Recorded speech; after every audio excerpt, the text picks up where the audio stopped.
watching Business 360, where we break down the numbers, connect the dots, and give you the developments and the insights you need to navigate, adapt, and lead. Let's dive right in. The Philippine financial system hits 34.1 trillion pesos in total resources as of May, marking solid sector growth. State insurer PhilHealth may get back over 53 billion pesos in government subsidies next year after dipping into its reserves. And the Trump administration pulls the plug on a $4 billion fund for California's high-speed rail project. All that and more coming up. First, let's take a look at how global financial markets moved overnight. Now they closed higher as strong U.S. retail data and solid earnings boosted investor confidence. Wall Street rose after June retail sales posted a sharp rebound, signaling renewed consumer momentum. This came despite mixed inflation signals. Producer prices held steady while consumer inflation ticked up, keeping the Fed's expectations in focus. A lot of people in the industry have been looking at a very stretched consumer as of late. If you just look at credit card delinquency rates, auto loan delinquencies, affordability of housing, affordability of autos, even gas prices, it's a pretty precarious situation. The consumer, relative to history, is quite stretched as it relates to the consumer balance sheet and the level of indebtedness. I think something that I and most professionals have underestimated, though, is the accessibility, the availability of alternative forms of credit via buy now, pay later platforms and some of these new startups that are coming to the marketplace that are taking investor capital and are still unprofitable, but they're aggressively refinancing very expensive debt, mostly in the auto space. The Dow Jones Industrial Average climbed 0.5%, the S&P 500 up by 0.5% as well, and the Nasdaq led with a 0.75% jump driven by tech stocks. Over in Europe, London's FTSE 100 rose 0.5%, Germany's DAX surged 1.5%, and France's CAC 40 up by 1.3%. Here at home, our financial system is growing with total resources hitting 34.1 trillion pesos as of May. It's a sign that the banking sector is holding up despite global headwinds and softening growth momentum. Preliminary data from the BSP shows that's up from 32.1 trillion pesos in the same period last year, marking a solid expansion in banking sector assets. RCBC's chief economist, Michael Ricafort, says this reflects stronger bank lending, healthy deposit growth, and rising earnings and capital, signaling resilience amid global volatility and supporting broader economic recovery. But even as the financial system shows resilience, the broader economy now faces a new strain: tariffs from its biggest trade partner. The Philippines may be able to negotiate U.S. tariffs down to 10% by offering concessions in the area of defense. That's according to BMI, the research unit of Fitch Solutions, which notes that the Philippines already faces some of the lowest tariffs in Asia. BMI says we stand a strong chance of bargaining the reciprocal rate down to a baseline of 10% if we offer strategic defense concessions to the United States. It adds that aligning defense spending closer to 5% of GDP, similar to NATO benchmarks, could make a strong impression on President Donald Trump. But the Philippines is more likely to propose a lower figure. Now, Trump's tariff war with China isn't just a U.S. Beijing story. It's starting to hit home as well. Economists now warn that it could slow Philippine factory output and drag on jobs. The University of Asia and the Pacific says the biggest risk to our economy is no longer inflation. It's weakening manufacturing and sluggish hiring as global supply chains shift. The think tank warns that as China loses access to the U.S. market, it may redirect exports to countries like the Philippines, putting pressure on local producers and on competitiveness. The bottom line, global tariffs are rewriting trade routes, and the Philippines needs to stay alert or risk getting squeezed from both ends. Now, on another front, the Securities and Exchange Commission is cutting red tape and costs to help small businesses thrive in a tough economy. Under Memorandum Circular Number 8, micro, small, and medium enterprises, or MSMEs, can now avail of discounts ranging from 20 to 50% on certain regulatory filing fees. Chairperson Francisco Lim says MSMEs are the backbone of the Philippine economy, accounting for over 99% of registered businesses and providing millions of jobs. The move comes as small firms face growing pressures from slower demand, rising costs, and global trade uncertainties, making access to capital and regulatory ease more crucial than ever. PhilHealth is poised to get a 53.3 billion peso subsidy in 2026 as the government moves to shore up universal health care amid rising claims and shrinking reserves. Finance Secretary Ralph Recto confirms that the subsidy will follow a 2025 directive for PhilHealth to tap its own reserves, which have now fallen to 280.6 billion pesos. Despite the decline, PhilHealth has already paid out a record 145.4 billion pesos in benefits this year, which is an 89% jump from 2024 levels.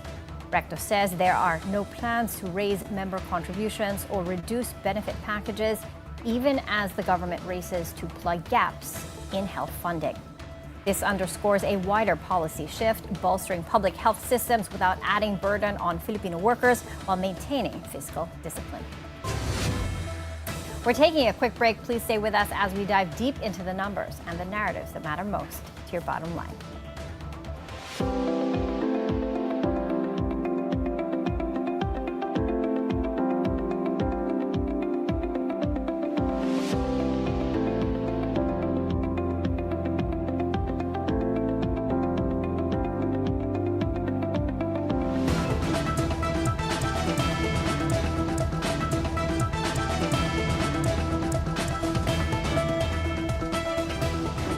How Asian markets are doing this Friday morning.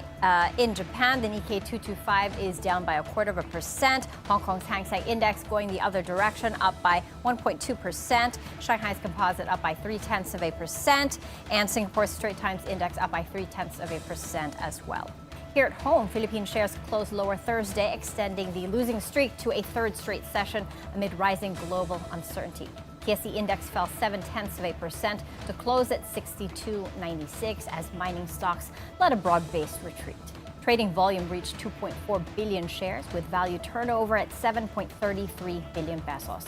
Now, investors reacted to reports of a potential shakeup at the U.S. Federal Reserve alongside escalating tariff threats from U.S. President Donald Trump. The combination sparked concerns over global rate trajectories and market volatility. While strong U.S. bank earnings offered a brief boost, sticky inflation data reinforced fears that Fed rate cuts may be delayed, adding pressure to risky assets like ours. Now, the peso continued. Taking a look at our market as of 10:12 this morning, the main gauge is in the green, higher by 0.3% to 63.16. The broader all shares index higher by 0.1% to 37.26. Taking a look at the sub indices, the financials up by 1.97%, up starkly. Industrial counter up by just 0.3%, whereas the holding firms, property, services, and mining and oil counters are bucking the market's current uptrend. Total volume right now is at 293 million pesos. Value turnover is at 1.4 billion pesos. So far, market breadth is negative. We've got 70 decliners, 48 advancers, and 41 stocks unchanged. Taking a look at our currency markets, the peso opened slightly stronger at 57.25 to the dollar, up from the previous close of 57.29. Now, the 20% U.S. tariff on Philippine exports taking effect on August 1st isn't just a trade penalty, it's a wake-up call, a direct hit to our export-driven economy, and a stark reminder of how exposed we are to global power plays. But this goes beyond taxes on goods. This is about strategy, sovereignty, and whether the Philippines can compete in a world where economics is now a weapon. So what's at stake for jobs, investment, and our growth story moving forward? Joining us now to break it all down is Dr. JP Rivera, a senior research fellow at the Philippine Institute for Development Studies. Hi, JP, and thanks for joining us via Zoom. I know you're far away from Metro Manila. There's a bit of a lag, but we'll do our best. Yeah. Hi, good morning, everyone, and greetings from Butuan City. Okay, JP, the 20% may be the immediate headline, but the real story is what happens next. This tariff, it isn't just a tax, it's a message. From a macroeconomic and geopolitical lens, what signal is the U.S. sending the Philippines and the region with it? Well, this 20% tariff actually signals the willingness of the United States to use trade as leverage to address its trade imbalances economically. But then the US may also be trying to flex, no? To flex some economic powers to its trading partner regarding addressing the certain trade imbalances that they have. Yeah, others rely on economic weight.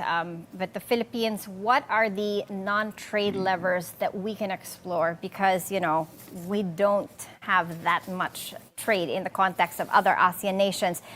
If you look at it, the Philippines accounts for just 0.2% of U.S. imports, making us one of the smallest trading partners for the United States. What are your thoughts on this, JP?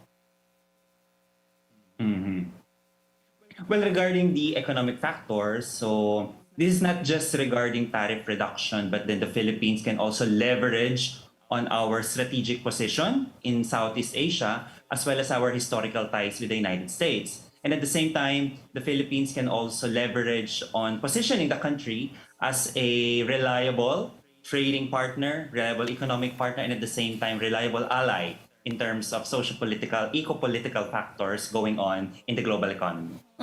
JP, we had a story earlier. BMI, the research unit of Fitch Solutions, said that the Philippines may be able to negotiate tariffs lower, perhaps maybe down to the baseline 10%, by offering concessions in the area of defense. What do you think of this non-trade lever? But the non-trade lever may be effective because the Philippines can actually pitch, no? in allowing the country to become a friend-shoring partner, especially in terms of semiconductors, electronics, and critical minerals. But then other non-economic factors can include the backing of reforms in terms of ease of doing business, supply chain resilience, and of course, research and development. When you take a look at other countries, and their rates, Thailand and Indonesia are facing 25%, Vietnam 20%. How does the Philippines stack up in this realigned trade landscape? Well, given those figures, we can see that we are at par with Vietnam at 20%, but below Thailand and Indonesia at 25%. So relatively speaking, the Philippines is not the worst hit.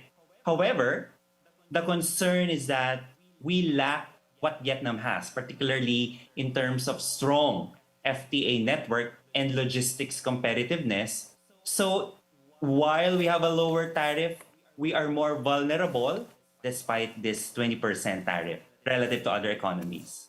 Yeah, that's something that we don't have. We don't have a free trade agreement. We don't have an FTA with the United States. FTAs can help, but Trump's strategy shows that they have their limits. What are your thoughts on this, JP?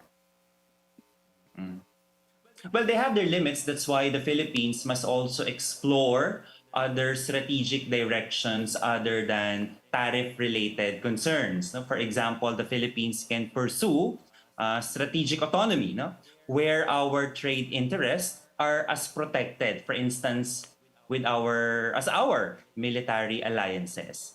And the trade now can also serve as an indirect pressure for the Philippines, wherein our defense, the Philippine defense pivot to the US, must be matched by stronger economic ties, which should not be taken for granted. Yeah, the strategy really is diversification. There's a lot of areas that we need to look into. Going ahead, looking at the direct and indirect impact on the Philippine economy, this is going to be imposed on August 1. How many months until we feel the impact, and where will it be felt first? Well, I would just like to answer that in terms of the direct hit first. Electronics, garments, and agri-exports are very price sensitive, so the 20% jump will make our products less competitive. And because of this one, we may be able to see contract losses or shift in sourcing by US buyers within 1 or 2 quarters. However, in terms of broader macroeconomic effects, the investment decisions of both foreign and local investors could be delayed, and that manufacturing zones reliant on exports might slow down hiring or expansion. And all of this can happen within 1 to 2 quarters after August 1. Yeah, and in terms of feeling the effects, JP, talking about the ripple effects through the economy, looks like we're going to be hit perhaps in jobs. That's first and foremost. What are your thoughts on how we're going to get hit by this and how soon we're going to start to feel it in the real economy? Okay, so given the timeline that we have, as what I have mentioned earlier, investment decisions can be delayed. Manufacturing zones reliant on exports might slow down hiring or expansion, and that foreign investors may pause their plans in the Philippines and look for other tariff-exempt economies. But as far as the consumers, the ordinary Filipinos are concerned, the spillover now will come in the form of if factories reduce hours, cut workers because of the lower demand for Philippine exports, the capacity of the Filipino people or the purchasing power may drop, and weak exports may also strain the peso-dollar stability, which can feed into our imported inflation. So the spillover effects can come in both macroeconomic, employment, even prices. Now, JP, President Marcos is going to meet U.S. President Donald Trump on July 20th, Sunday our time, Saturday for the United States. What should the Philippines push for, and what should be a non-negotiable? Well, for the Marcos-Trump meeting this coming week, the delegation can prioritize on sector-specific exemptions, particularly in garments and electronics, schedule flexibility, and targeted relief for high labor goods. But for me, one of the most critical part would be to push for joint review mechanisms of tariff effects on both the Philippines and the US. And because of this one, there will be some mutual understanding and meeting in the middle regarding this tariff imposition. However, the temporary or long-term pain that this may cause would be depending on the agility of the country, of the Philippines, on how we can renegotiate and diversify and at the same time support affected sectors due to this tariff. Speaking of the agility of the country, JP, what's the cost of complacency? What will be the effect if we don't do anything beyond this? Well, timing is of the essence, and if we don't do anything very pronounced today, then our neighboring economies might get ahead faster than the Philippines, and this one will put the Philippines into a less competitive position because, relatively speaking, our neighboring economies are getting ahead in terms of renegotiation and improving their internal economy towards making themselves more competitive compared to us. So the time is right now, and economic stakeholders should get their act together so that we can position the Philippines as an economy that is worthy of trade, of business expansion, even of other trade negotiations. Yeah, absolutely. We want to position ourselves as the preferred trading partner in the ASEAN, but we've got a lot to do to get that for them to look at us that way. JP, could this, looking at the silver lining, we're hearing all these, the 20% tariffs. What are the silver linings here? What could this be the shakeup that we really need to really push those reforms forward? And what are those reforms that we really need for the world to view the Philippines as the preferred trading partner in the ASEAN? Well, this tariff imposition by the US, I see this as a great catalytic opportunity that will allow us to finally push us to act on the long pending reforms in logistics, trade facilitation, even export financing. So we need to rethink our industrial policy, go from what we have to what the world needs. And we can do this by exploring new market sectors such as the ASEAN, the Middle East, the European Union, even South Asian economies. And we need to beef up reforms in our key sectors such as the IT, BPM, the knowledge process outsourcing, design-led exports, digital goods, health tech, and the creative economy. I like what you said. We have to take a look at what we have in the context of what the world needs. In that regard, JP, where to next? What are the sectors, the markets that offer the biggest potential? Where can the Philippines really seize the opportunity? Well, opportunities can still emanate from the semiconductors, electronics, garments, and agri-based products, but we can also diversify towards services since the Philippines also exports a lot of our manpower, professionals into the United States. This is not just about tariff reduction, but opportunities to diversify externally and internally.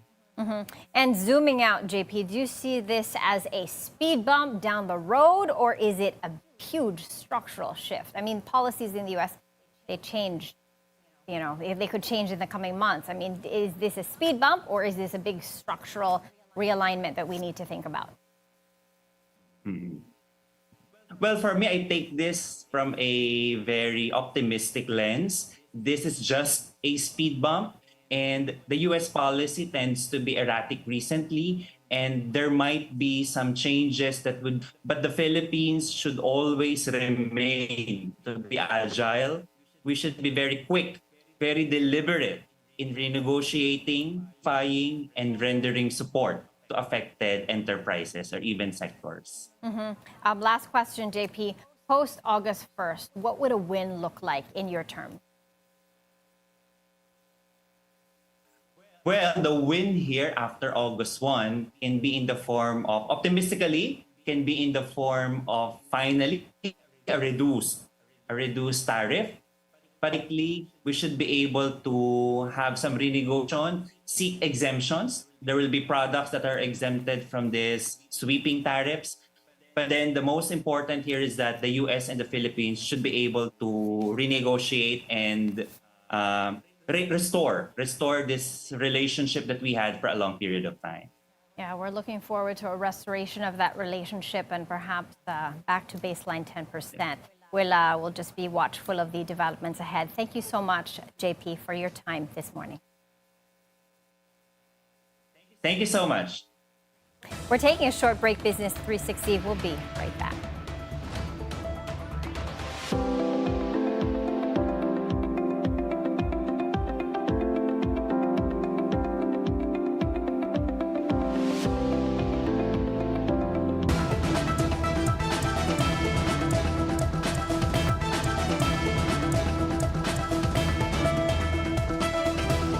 Welcome back. Ayala Land is betting on the future of Philippine retail with a 17.5 billion peso redevelopment plan to keep its malls relevant in a fast-changing market.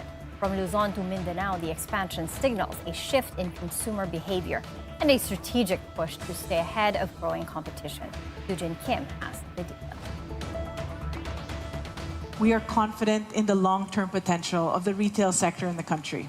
Ayala Land is doubling down on retail, announcing a massive 17.5 billion peso redevelopment push to future-proof its mall empire. A critical move amid changing consumer behavior and intensifying competition. This is why the reinvention of Ayala Malls is a critical step forward, not only to enhance the retail experience, but to ensure that our developments remain relevant, resilient, and impactful for years to come. The company has already funneled 13 billion pesos into upgrading Glorieta, Greenbelt, Chinoma, and Ayala Center, Cebu. Now, another 4.5 billion pesos is being invested for 4 more key malls, with rollouts stretching until 2028. And even with ongoing construction, performance is holding strong. We're already seeing very encouraging results. In the first quarter of this year, revenues grew 4% to 5.7 billion pesos, driven by stable occupancy and higher leasable space in One Ayala and Ayala malls. Flagship and premium malls surged 14% quarter-on-quarter, lifting national retail growth by 11%, a strong signal of consumer resilience. The expansion is going full force beyond NCR, with major upgrades underway in Cebu, Bacolod, Iloilo, and Cagayan de Oro. In Cebu alone, Ayala Malls is unveiling 18,000 square meters of new, leasable space with upscale brands and new franchises coming in. But Cebu's dining scene is ever evolving, and we need to evolve to make sure we remain at the forefront. Bringing brands from Manila down there as well. Zobel de Ayala says the retail revamp is backed by strong macroeconomic fundamentals and aligns with the government's push to cross into upper middle income status.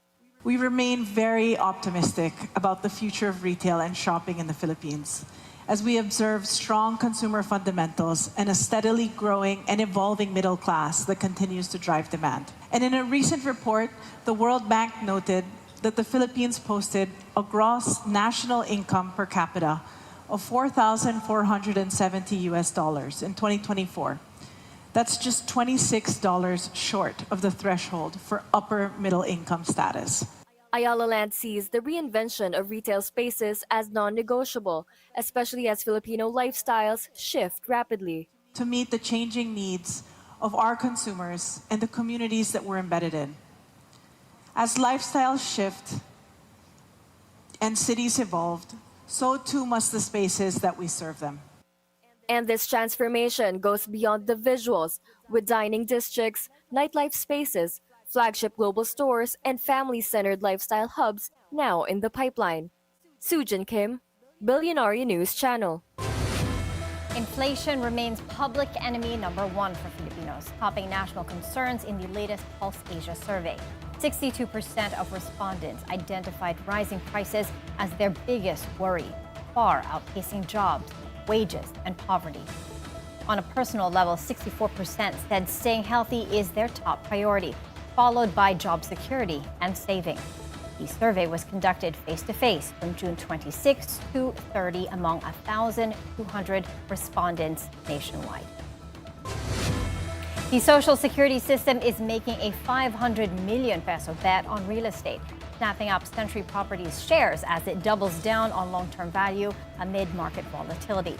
SSS acquired 740 million CPG shares at 67 centavos each, a strategic move as property developers reposition for growth and lower interest rates revive demand.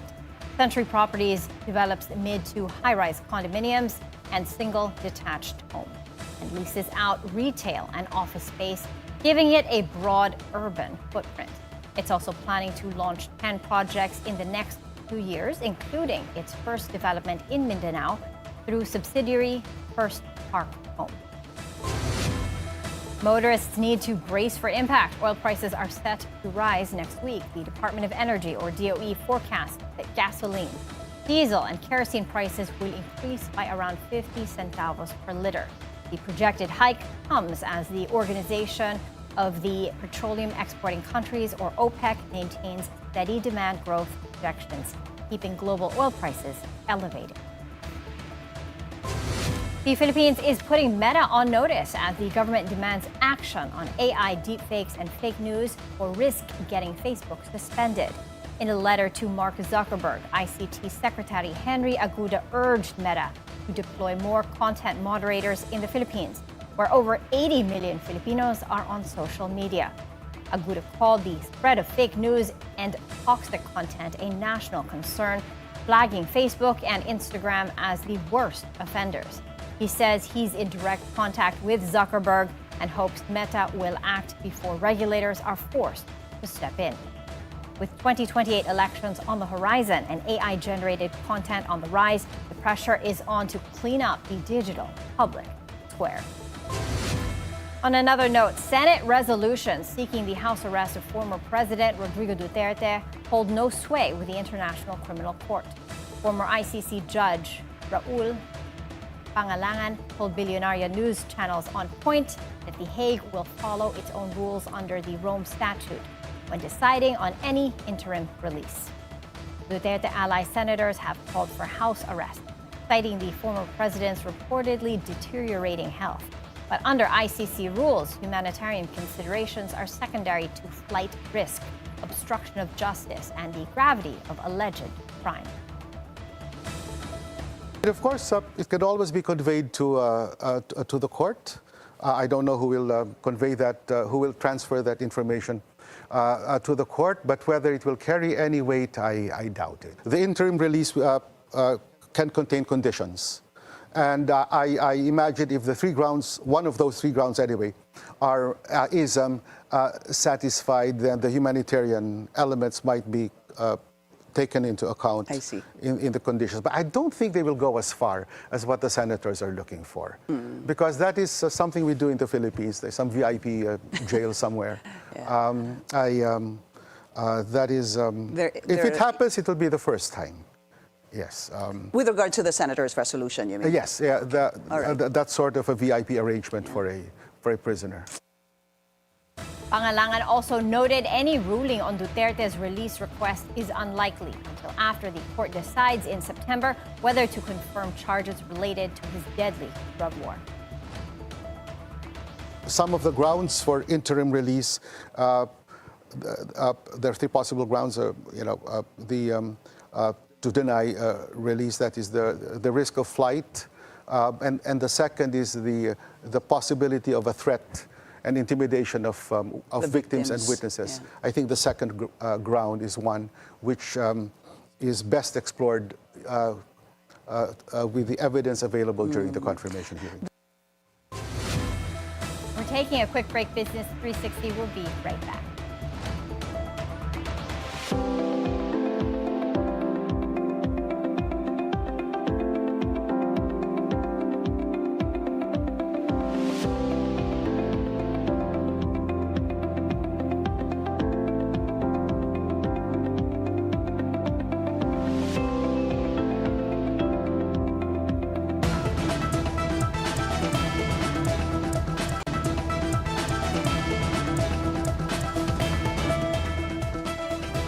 House moves to tame the Wild West of crypto, approving a bill to regulate dollar-pegged stablecoins.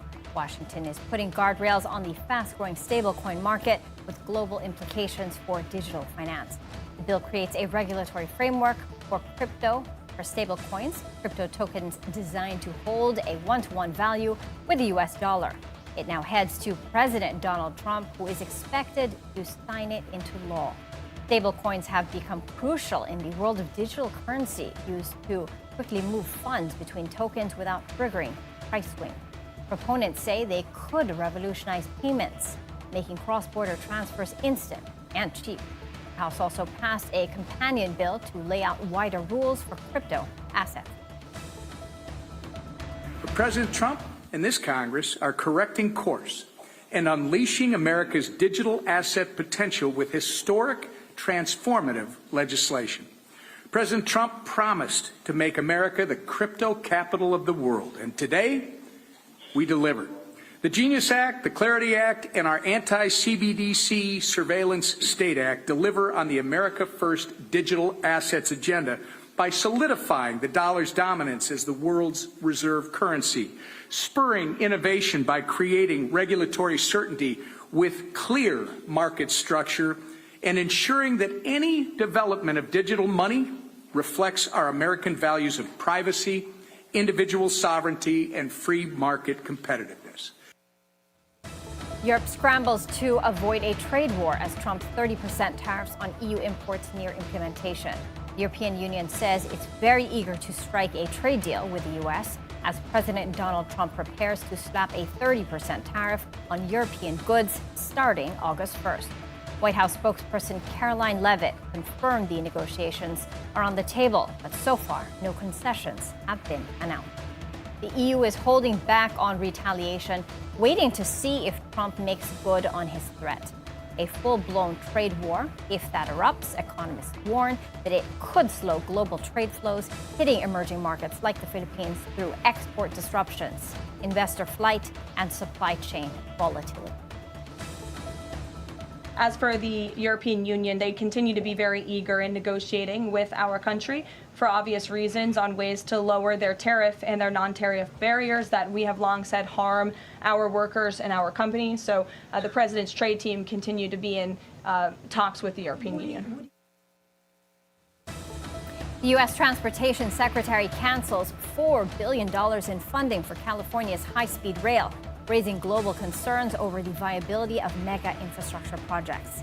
The decision follows President Trump's criticism of the project as overpriced and still unfinished. California officials call the funding cut illegal and plan to challenge it. The San Francisco to Los Angeles line was originally budgeted at $33 billion with completion set for 2020. But that cost has since ballooned to $128 billion.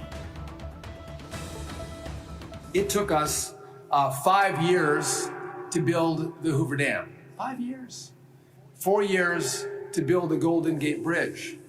It took 16 years and $15 billion in California high-speed rail to not lay one track. Are you kidding me? That's the American legacy right now. We can spend a lot of money and take a lot of time and not build projects.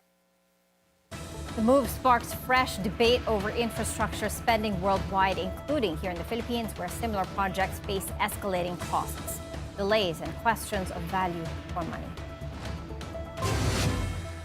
Now, every company wants to raise its revenue targets, but for streaming giant Netflix, it's actually happening, powered by a global television phenomenon that keeps on delivering.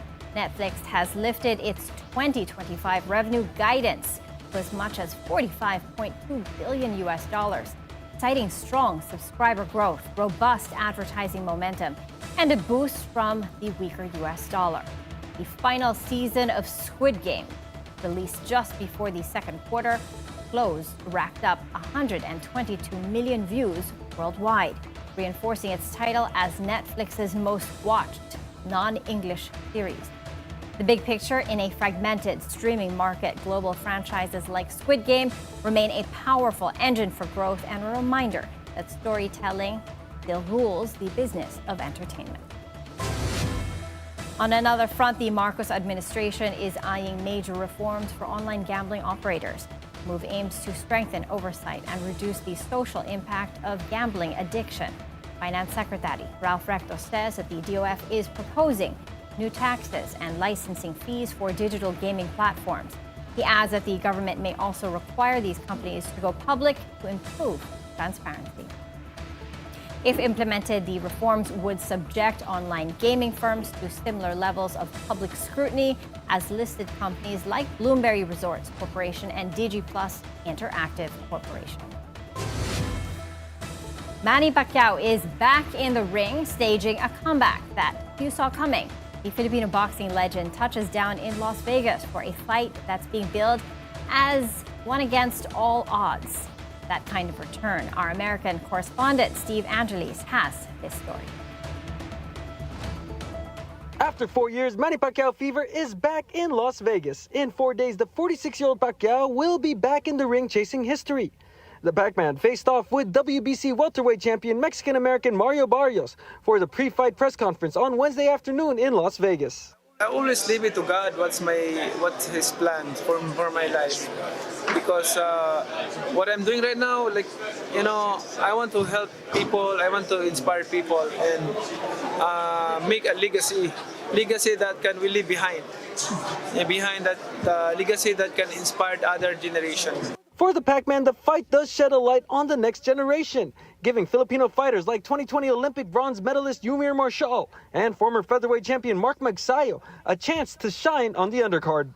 It's good for them, it's good for the Filipino boxers to have the opportunity to show their talents in the world, not only in United States but all over the world.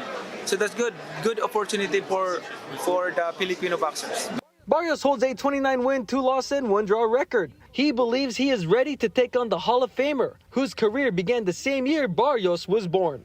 No matter what happens this weekend and beyond, the boxing world is standing unified, enjoying and savoring the return of Manny Pacquiao, one of the sport's all-time greats. Pacquiao's return to the ring has also sparked the possibility of a rematch for the 2017 mega fight with Floyd Mayweather. I don't have that in my mind right now, because my focus on Saturday. I always say one at a time. Let's talk about it after the fight. let me focus this coming fight, because this is not an easy opponent. Like, he's a champion. He's taller than me, so I have to be ready 100% mentally, 100% physically, and 100% of course, like the way I pray. As for Barrios, he made sure to greet Filipino fans during Wednesday events. He told Bilyonaryo News Channel of his plans for the Philippines. I've met a lot of Filipino fans. Like every interaction I've had, they've been very high energy, but very respectful. And I plan on taking a trip to the Philippines after this fight. Though Manny Pacquiao's senatorial bid in the recent Philippine midterm elections was a knockout, he says he's trying all his best to win this match for a victorious boxing comeback. Steve Angeles, Bilyonaryo News Channel, Las Vegas. And that's it for Business 360. I'm Maiki Oreta. Thank you for joining us, and keep it here on BMC, the Bilyonaryo News Panel.